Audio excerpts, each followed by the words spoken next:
ಈಗ SIR ನ ಒಂದು ಕೊನೆಯ ಹಂತದಲ್ಲಿ ಬಂದಿದೆ. 8ನೇ ತಾರೀಕಿಗೆ ಅದು ಮುಕ್ತಾಯ ಆಗಬೇಕಾಗಿತ್ತು. ಆದರೂ ಭಾರತ ಚುನಾವಣಾ ಆಯೋಗದಿಂದ ಮತ್ತೆ ದಿನಾಂಕವನ್ನು ವಿಸ್ತರಣೆ ಮಾಡಿರೋದ್ರಿಂದ ನಾವು ತುರ್ತಾಗಿ ಸಭೆಯನ್ನ ಕರೆದು ತಮ್ಮ ಮೂಲಕ ಅದನ್ನ ವ್ಯಾಪಕ ಪ್ರಚಾರವನ್ನ ಮಾಡೋದಾಗಿರ್ಬೋದು, ಮತ್ತೆ ಜನರಲ್ಲಿ ಜಾಗೃತಿಯನ್ನ ಮೂಡಿಸೋದಾಗಿರ್ಬೋದು. ಈ ನಿಟ್ಟಿನಲ್ಲಿ ಮಾನ್ಯ ಚುನಾವಣಾಧಿಕಾರಿಗಳು ಈ ಪತ್ರಿಕಾಗೋಷ್ಠಿಯನ್ನ ಕರೆದಿರ್ತಾರೆ. ಅದರ ಸವಿವರವನ್ನ ಮಾನ್ಯರು ನೀಡಲಿದ್ದಾರೆ. ಮೇಡಮ್ ಅವರು. ಈಗಾಗಲೇ ತಮಗೆಲ್ಲ ತಿಳಿದಿರೋ ಹಂಗೆ ನಾವು SIR ಪ್ರಕ್ರಿಯೆಯನ್ನು ಅತ್ಯಂತ ಯಶಸ್ವಿಯಾಗಿ ಭಾಳ ಏನು ಆ್ಯಸ್ ಪರ್ ಗೈಡ್ಲೈನ್ಸ್ ನಾರ್ಮ್ಸ್ ಏನೇನಿದ್ದಾವೋ ಅದ್ರ ಪ್ರಕಾರ ಸೋಫಾರ್ ಮಾಡಿದ್ದೀವಿ. ಜಮಖಂಡಿ ಮತಕ್ಷೇತ್ರದ 2,30,6 ಜನ ಮತದಾರರನ್ನ ನಾವು ರೀಚ್ ಮಾಡೋದಕ್ಕೆ ಪ್ರಯತ್ನ ಮಾಡಿದ್ದೀವಿ. ಅದರಲ್ಲಿ ನಮ್ಮ ಬೂತ್ ಲೆವೆಲ್ ಆಫೀಸರ್ಗಳು ಸಹ ಯಶಸ್ವಿಯಾಗಿದ್ದಾರೆ. ಈಗಾಗಲೇ ಚುನಾವಣಾ ಆಯೋಗದಿಂದ ನಮಗೆ 8ನೇ ತಾರೀಕಿಗೆ ಕೊನೆಯ ದಿನಾಂಕ, ಮನೆ ಮನೆಗೆ ಹೋಗಿ ಭೇಟಿ ನೀಡಿ ಎನ್ಯುಮರೇಷನ್ ಫಾರ್ಮ್ಗಳನ್ನು ಕೊಡೋದು ಕೊನೆಯ ದಿನಾಂಕ ಅಂತ ಹೇಳಿ ನಮೂದಾಗಿತ್ತು. ಈಗ ಮೊನ್ನೆ ಶನಿವಾರ ಬಂದಂತಹ ಸರ್ಕ್ಯುಲರ್ ಪ್ರಕಾರ ಮತ್ತೆ ಶೆಡ್ಯೂಲ್ ಅನ್ನ ರಿವೈಸ್ ಮಾಡಿದ್ದಾರೆ. ಅದರ ಪ್ರಕಾರ ಹೌಸ್ ಟು ಹೌಸ್, ಮನೆ ಮನೆಗೆ ಹೋಗಿ ಫಾರ್ಮ್ಗಳನ್ನು ಡಿಸ್ಟ್ರಿಬ್ಯೂಟ್ ಮಾಡೋದು ಮತ್ತು ಫಾರ್ಮ್ಗಳನ್ನು ವಾಪಸ್ ತಗೊಂಡು ಬೂತ್ ಲೆವೆಲ್ ಆಫೀಸರ್ಗಳು ಅವುಗಳನ್ನು ಡಿಜಿಟೈಸೇಷನ್ ಮಾಡುವಂತಹ ಪ್ರಕ್ರಿಯೆಯನ್ನ 17/8/2026 ಅಂದರೆ ಮುಂದಿನ ಸೋಮವಾರದವರೆಗೂ ಎಕ್ಸ್ಟೆಂಡ್ ಮಾಡಿರ್ತಾರೆ. ಸೊ ಸಾರ್ವಜನಿಕರಲ್ಲಿ ನನ್ನ ಮನವಿ ಏನಂತಂದ್ರೆ, ಇನ್ನೂ 1 ವಾರ ಎಕ್ಸ್ಟೆಂಡ್ ಮಾಡಿರೋದ್ರಿಂದ ಯಾರಾದರೂ ಜಮಖಂಡಿ ಮತಕ್ಷೇತ್ರದಲ್ಲಿ ಫಾರ್ಮ್ ಅನ್ನ, ಎನ್ಯುಮರೇಷನ್ ಫಾರ್ಮ್ ಅನ್ನ ಇನ್ನೂವರೆಗೂ ತುಂಬಿಲ್ಲ ಅಥವಾ ಇನ್ನೂವರೆಗೂ ತಮಗೆ ಫಾರ್ಮ್ ಬಂದಿಲ್ಲ ಅಂತೇನಾದ್ರೂ ಸಮಸ್ಯೆಗಳು ಇದ್ದಾಗ ತಮ್ಮ ಬೂತ್ ಲೆವೆಲ್ ಆಫೀಸರ್ಗಳಿಗೆ ಇಮಿಡಿಯೇಟ್ಲಿ ತಾವು ಕಾಲ್ ಮಾಡಿ ಮಾತಾಡ್ಬೋದು. ಅಥವಾ ಆನ್ಲೈನ್ನಲ್ಲೂ ಸಹ ತಾವು ಅಪ್ಲಿಕೇಶನ್ ಅನ್ನ, ಎನ್ಯುಮರೇಷನ್ ಫಾರ್ಮ್ ಅನ್ನ ಹಾಕಿ ವೆರಿಫೈ ಮಾಡಿಸ್ಕೊಳ್ಳುವಂಥ ಕೆಲಸವನ್ನ ಮಾಡ್ಬೋದು. ಸಾರ್ವಜನಿಕರಿಗೆ ಇನ್ನೂ 1 ವಾರದ ಸಮಯಾವಕಾಶ ಇರ್ತದೆ. ಅಂದರೆ ಸೋಮವಾರದವರೆಗೂ ಸಮಯಾವಕಾಶ ಇರ್ತದೆ. ಈ ನಿಟ್ಟಿನಲ್ಲಿ ನಮ್ಮ ಮತಕ್ಷೇತ್ರದ ಕೆಲಸವನ್ನ ನಾವು ಪರಿಶೀಲನೆ ಮಾಡಿದಾಗ ಮನೆ ಮನೆಗೆ ಹೋಗಿ ಎನ್ಯುಮರೇಷನ್ ಫಾರ್ಮ್ಗಳನ್ನು ಹಂಚಿಕೆ ಮಾಡೋದು ಮತ್ತು ಅವುಗಳನ್ನು ಡಿಜಿಟೈಸೇಷನ್ ಮಾಡುವಂಥ ಪ್ರಕ್ರಿಯೆಯನ್ನು ಪರಿಶೀಲನೆ ಮಾಡಿದಾಗ ಈಗಾಗಲೇ ನಾವು 2,30,6 ಮತದಾರರ ಮನೆಗೆ ಹೋಗಿ ಫಾರ್ಮ್ಗಳನ್ನು ಹಂಚಿಕೆ ಮಾಡಿದ್ದೀವಿ. ಅದರೊಟ್ಟಿಗೆ ವಾಪಸ್ ಫಾರ್ಮ್ಗಳನ್ನು ಪಡೆದುಕೊಂಡಿದ್ದೀವಿ. ಅದರಲ್ಲಿ 34,681 ವೋಟರ್ಸ್, ಅಂದರೆ ಮಧ್ಯಾಹ್ನ ಇವತ್ತು 2 ಗಂಟೆಯ ವರದಿ ಪ್ರಕಾರ 34,681 ಮತದಾರರನ್ನ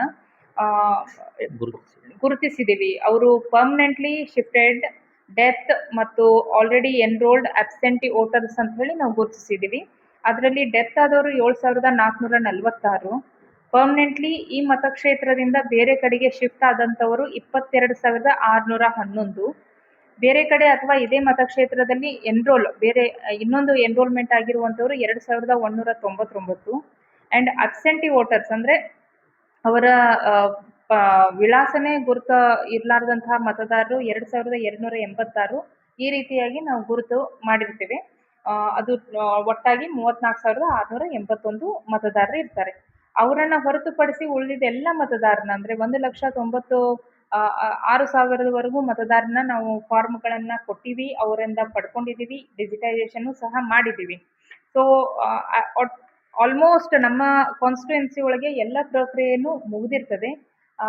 ಇನ್ನು ಮುಂದಿನ ಹಂತದಲ್ಲಿ ಅಂದರೆ ಮನೆ ಮನೆಗೆ ಹೋಗಿ ಏನು ಫಾರ್ಮ್ಗಳನ್ನ ಹಂಚಿಕೆ ಮಾಡಿ ಎನ್ಯುಮರೇಷನ್ ಫಾರ್ಮ್ಗಳನ್ನು ವಾಪಸ್ ತಗೊಂಡು ಡಿಜಿಟೈಸೇಷನ್ ಮಾಡುವಂಥ ಪ್ರಕ್ರಿಯೆ ಇತ್ತು, ಅದು ಸಂಪೂರ್ಣವಾಗಿ ನಮ್ಮ ಕ್ಷೇತ್ರದಲ್ಲಿ ಮುಗಿದಿದೆ. ಆದರೂ ಸಹ ಯಾರಾದರೂ ಈಗ ನಾನು ಪರ್ಮನೆಂಟ್ಲಿ ಶಿಫ್ಟೆಡ್ ಅಂತ ಹೇಳಿದ್ದೀನಿ, ಇದು ಬೂತ್ ಲೆವೆಲ್ ಆಫೀಸರ್ ಅಲ್ಲಿ ಮನೆಗೆ ಹೋಗಿ ಪರಿಶೀಲನೆ ಮಾಡಿ ಹಾಕಿರುವಂಥದ್ದು. ಹಂಗೇನಾದರೂ ಯಾರಾದರೂ ಪರ್ಮನೆಂಟ್ಲಿ ಶಿಫ್ಟೆಡ್ ಇಲ್ಲ, ಅವ್ರು ಇಲ್ಲಿ ಇರೋದಕ್ಕೆ ಬಯಸ್ತಾರೆ ಅಂತಂದರೆ ಅವರು ಸಹ ಬೂತ್ ಲೆವೆಲ್ ಆಫೀಸರ್ಗಳಿಗೆ ಈಗಲೂ ಸಹ 17ನೇ ತಾರೀಕಿನವರೆಗೂ ಕಾಂಟ್ಯಾಕ್ಟ್ ಮಾಡ್ಬೋದು.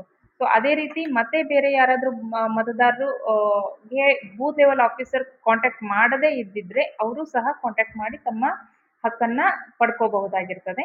ಇನ್ನು ಅದನ್ನ ಹೊರತುಪಡಿಸಿ ನಮಗೆ 17ನೇ ತಾರೀಕಿನವರೆಗೂ ಪೋಲಿಂಗ್ ಸ್ಟೇಷನ್ಗಳು 1,200ಕ್ಕಿಂತ ಹೆಚ್ಚು ಮತದಾರರು ಇರುವಂಥ ಪೋಲಿಂಗ್ ಸ್ಟೇಷನ್ಗಳನ್ನು ರ್ಯಾಷನಲೈಸೇಷನ್ ಅಂದರೆ ಅವುಗಳನ್ನು ವಿಭಾಗ ಮಾಡಿ 1200ಕ್ಕೆ ಮತದಾರನ ಸೀಮಿತಗೊಳಿಸುವಂಥ ಕೆಲಸವನ್ನು ಚುನಾವಣಾ ಆಯೋಗ ನಮಗೆ ಡೈರೆಕ್ಷನ್ ಕೊಟ್ಟಿರ್ತದೆ. ಅದನ್ನು ನಮ್ಮ ಹಂತದಲ್ಲಿ ತಹಶೀಲ್ದಾರರು ಈಗಾಗಲೇ ಆ ಕೆಲಸವನ್ನು ಮಾಡಿರ್ತಾರೆ. ಅಂತಹ ಪೋಲಿಂಗ್ ಸ್ಟೇಷನ್ ಸುಮಾರು 21 ಪೋಲಿಂಗ್ ಸ್ಟೇಷನ್ಗಳಿದ್ದು ಅವುಗಳನ್ನೆಲ್ಲವನ್ನು ರ್ಯಾಷನಲೈಸೇಷನ್ ಮಾಡಿ ಅವುಗಳ ಅಪ್ರೂವಲ್ಗೆ ನಾವೀಗ ಜಿಲ್ಲಾ ಚುನಾವಣಾ ಅಧಿಕಾರಿಗಳಿಗೆ ಮನೆ ಜಿಲ್ಲಾಧಿಕಾರಿಗಳಿಗೆ ಈಗಾಗಲೇ ಕಳಿಸಿರ್ತೇವೆ. ಅದರ ನಂತರ ಡ್ರಾಫ್ಟ್ ರೋಲ್ ಪಬ್ಲಿಕೇಶನ್ ಹಿಂದಿನ ಶೆಡ್ಯೂಲ್ ಪ್ರಕಾರ ನಮ್ದು 17ನೇ ತಾರೀಕು ಡ್ರಾಫ್ಟ್ ರೋಲ್ ಪಬ್ಲಿಕೇಶನ್ ಆಗೋದಿತ್ತು. ಈಗ ಎಕ್ಸ್ಟೆಂಡ್ ಆಗಿ 24 ಆಗಸ್ಟ್ 2026ವರೆಗೂ ಎಕ್ಸ್ಟೆನ್ಷನ್ ಆಗಿರ್ತದೆ. ಸೊ ಅದರ ಅರ್ಥ 24/8ವರೆಗೂ 24ನೇ ತಾರೀಕೇನು ನಾವು ಡ್ರಾಫ್ಟ್ ರೋಲ್ ಪಬ್ಲಿಕೇಶನ್ ಮಾಡ್ತೀವಿ, ಅದರ ಆಧಾರದ ಮೇಲೆ ಅದನ್ನು ಎಲ್ಲ ಕಡೆನೂ ನಾವು ಪ್ರಚುರ ಪಡಿಸ್ತೀವಿ. ಪೊಲಿಟಿಕಲ್ ರಾಜಕೀಯ ಪಕ್ಷಗಳಿಗೆ, ಮಾಧ್ಯಮದವರಿಗೆ ಮತ್ತು ನಮ್ಮ ECI ವೆಬ್ಸೈಟಲ್ಲಿ ಮತ್ತು ತಹಶೀಲ್ದಾರ್ ಕಚೇರಿಯಲ್ಲಿ, ನಾಡ ಕಚೇರಿಯಲ್ಲಿ ಎಲ್ಲ ಕಡೆನೂ ನಾವು ಅದನ್ನು ಪಬ್ಲಿಸೈಸ್ ಮಾಡ್ತೇವೆ. ನಂತರದಲ್ಲಿ ಯಾವುದಾದ್ರೂ ಮತದಾರರನ್ನ ತಮ್ಮ ಹೆಸರು ಬಿಟ್ಟು ಹೋಗಿದ್ರೆ, ಆ ಮತದಾರರ ಪಟ್ಟಿಯಲ್ಲಿ ತಮ್ಮ ಹೆಸರು ಬಿಟ್ಟು ಹೋಗಿದ್ರೆ ಅಥವಾ ಎಕ್ಸ್ಟ್ರಾ ಬೇರೆ ಯಾರಾದರೂ ಅದರೊಳಗೆ ಸೇರ್ಕೊಂಡಿದ್ರೆ ಕ್ಲೇಮ್ಸ್ ಆ್ಯಂಡ್ ಅಬ್ಜೆಕ್ಷನ್ಸ್ ಅಂತ ಹೇಳಿ ಒಂದು ಪೀರಿಯಡ್ ಇರ್ತದೆ. ಆ ಸಮಯದಲ್ಲಿ ಅವರು ತಮ್ಮ ಕ್ಲೇಮ್ಗಳನ್ನು, ಅಬ್ಜೆಕ್ಷನ್ಗಳನ್ನು ನಮಗೆ ಜಿಲ್ಲಾ ಚುನಾವಣಾಧಿಕಾರಿಗಳಿಗೆ ಅಥವಾ ಇವರು ಬೂತ್ ಲೆವೆಲ್ ಆಫೀಸರ್ಗಳಿಗೆ ಸಲ್ಲಿಸಬಹುದಾಗಿದೆ. ಅದರ ಸಮಯ 24 ಆಗಸ್ಟ್ 2026ರಿಂದ 23 ಸೆಪ್ಟೆಂಬರ್ 2026ವರೆಗೂ ಇರ್ತದೆ.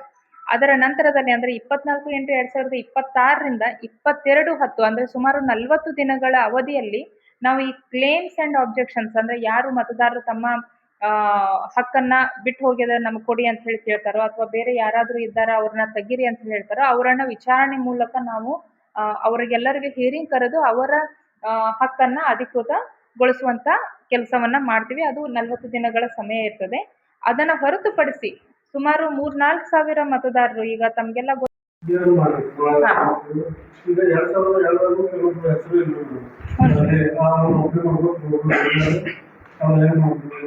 ಅಂಥವ್ರಿಗೆ ನಾವು ಪ್ರತಿ ಸಲನೂ ಹೇಳಿವಿ 2002ರೊಳಗೆ ಡೇಟಾ ಇಲ್ಲ ಅಂತಂದ್ರೂ ತಗೊಳ್ರಿ ಅಂತೇಳಿ ಚುನಾವಣಾ ಆಯುಕ್ತರ ಹೇಳ್ಯಾರ. ತಗೊಂಡಿವಿ, ಎನ್ಯುಮರೇಷನ್ ಫಾರ್ಮನ್ನು ತಗೊಂಡಿವಿ.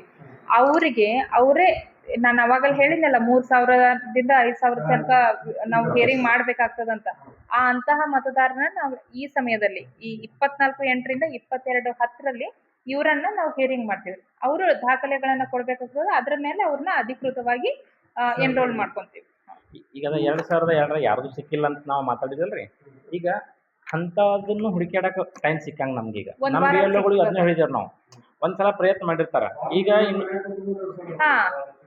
ಏನಾಗಿದೆ, ಹೌದು ಹಂಗೂ ಆಗಿ ನಡೀತಿದ್ದಾಳೆ ಅಂತ ಹೇಳಿ ಕೆಳಗಿಂದ ಅಷ್ಟೇ ಗಡಿಬಿಡಿಯಾಗಿ ತುಂಬ ಕೊಟ್ಟವ್ರದಾರ. ಆದ್ರೆ ನಾವೀಗ ಏನು ಮಾಡಿದ್ದೀವಿ, ನಮ್ಮ BLO ಕಡೆ ಅಂಥವು 10 ಉಳಿದಿರ್ತಾವಂದ್ರೆ 10 ಮಂದಿ ನೋಟಿಸ್ ತೆಗಿಬೇಕಾಕೈತೆ. ಅವ್ರನ್ನ ಕರ್ಕೊಂಬರ್ಬೇಕಾಕೈತಿ, ಇಲ್ಲಿ ಹಿಯರಿಂಗ್ ಮಾಡ್ಬೇಕಾಕೈತಿ, ನಾವು ಪ್ರೊಸೀಡಿಂಗ್ ಮಾಡ್ಬೇಕಾಕೈತಿ. ಅದಕ್ಕಾಗಿ ಆ ಪಬ್ಲಿಕ್ಕಿಗೂ